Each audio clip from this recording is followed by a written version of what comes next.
here to talk a little bit, and it's going to be about 5 minutes about the green barn, which of course is no longer green. Again, I'm 68, ever since I was a kid, and I think most of you would all remember it as the green barn, correct? Yep. Every time you'd be driving by, ever since I was a kid, it was a green barn. It was a green barn for at least my 60-some years of life. The green barn, of course, is really the last surviving structure of the Woodside Farm Tyler estate. Although there's still some brickwork, there's still some walls, there's actually a creamery building, hence the cows, but there's a creamery building up there in somebody's backyard.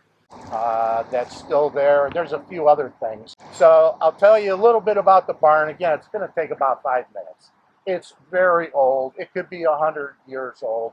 It was always green until recently.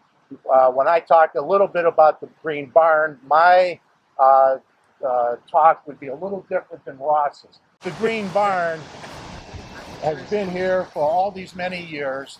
It was vacant for many, many years, and then the Metro Parks got involved.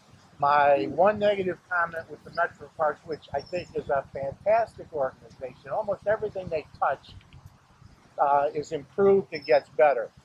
The one mistake, I think, is that they turned it red. And they've got their reasons. Their reasons are they looked into history, and when they scraped off, 10 layers of green paint, maybe they found some red paint, and they decided to make it more historically accurate and turn it red. But for a lot of us, we would like to see it green. I think there's a petition, if you want to sign it, to see if we can get them to change. Anyway, that was my one negative comment, that they turned our green barn to red. The good thing is that the green barn, it was vacant. The Metro Parks used to use it for storage. I don't know what they stored in there, but they stored it. It was damaged at some point, I think by a falling tree. They were going to tear it down. A good friend of mine who was a ranger, Andrea Nagy, who's also into the local history, because of her involvement and the Metro Park people, they decided to, not tear it down, but to refurbish it, fix it up, turn it into the nice Tyler barn that we have today, other than the color. So, we compliment the Metro Parks for doing that. Okay. All right. Unless that's it, let my older brother take over. Thank you. All right. Thanks. Thank you. Thank you, James. James was actually paying attention when he was a kid instead of me. I was doing other things. I know, but you were carousing at the Green Barn. I was carousing. But Ross Bassett, I'm vice president and historian for the society. And I've just loved history since I was a little kid, since my mom would start pointing out stuff to me. She probably pointed that out to me when I was about 5 years old, and I've been in love with the Valley Endies ever since. I'm going to talk for about 10 minutes, maybe, about the land between the two fords. We got the Rockcliffe Ford, and we got the Morley Ford, which is the one down, we can almost walk to it. But we'll start at the Rockcliffe. On the other side of the river was, as you mentioned, Rockcliffe Spring. In the 1800s, people started drinking from that spring, and I can remember there in the 50s going down with my grandfather, filling up the big bottles of water and taking it to Grandma's house because she didn't have running water. It was a very popular spring until about 1959, when all the construction above it caused chemicals to get into it, and they started testing it, and it was no longer testing good. But people loved that water until they closed it around 1959. So now we're come across Rockcliffe Ford, which was built around 1930-31. It's still there. People fish on it all the time. Many a car got washed off that Ford, and it was there until around 1959 when they built the two bridges. So on that Ford is where you cross into Cleveland, which is something that we're sticklers about, because as soon as you cross that Ford and you're on this side of it, directly on the right was where the Lakewood Kiwanis had their cabin. And it was a big cabin. They built it in 1921, then they rebuilt it in 1925 after it was washed away, and then they really built a big cabin in 1940. And it was there until the late 60s maybe. 30 people could sleep in that cabin. So it was a pretty prominent cabin. I've been down there, I've looked, I've seen some remnants of it, but at one time that cabin was used a lot. But it was in the Lakewood Kiwanis built it, and it was in Cleveland. And right across the street, we had Memorial Field. That big field where you see those guys playing baseball, huge field. And Lakewood would always have their Memorial Day events there. For years, probably 10 years in the 30s, they had their Memorial Day events. So here we have Lakewood, Ohio, coming to Cleveland, Ohio to celebrate Memorial Day. But that field was dedicated in 1932, Memorial Day.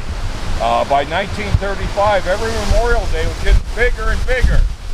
And in 1935, the park system estimated that they had 18,000 to 20,000 people at that field celebrating Memorial Day.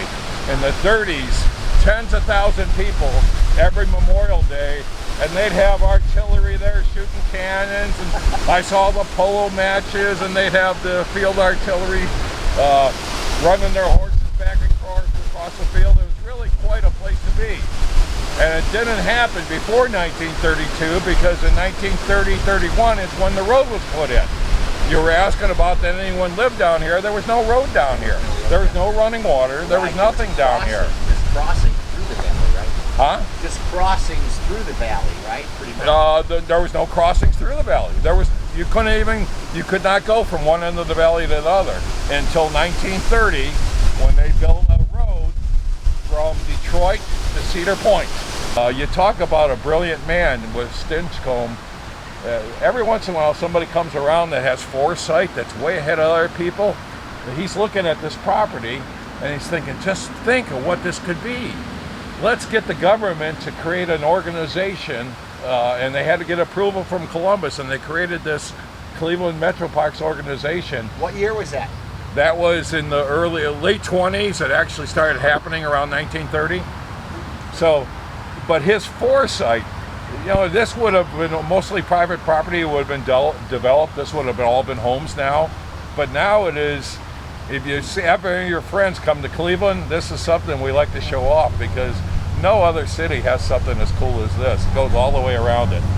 So, but up there in 1894, you see that bridge there, picture there. That was the Weber home. And that was right about where the monument is.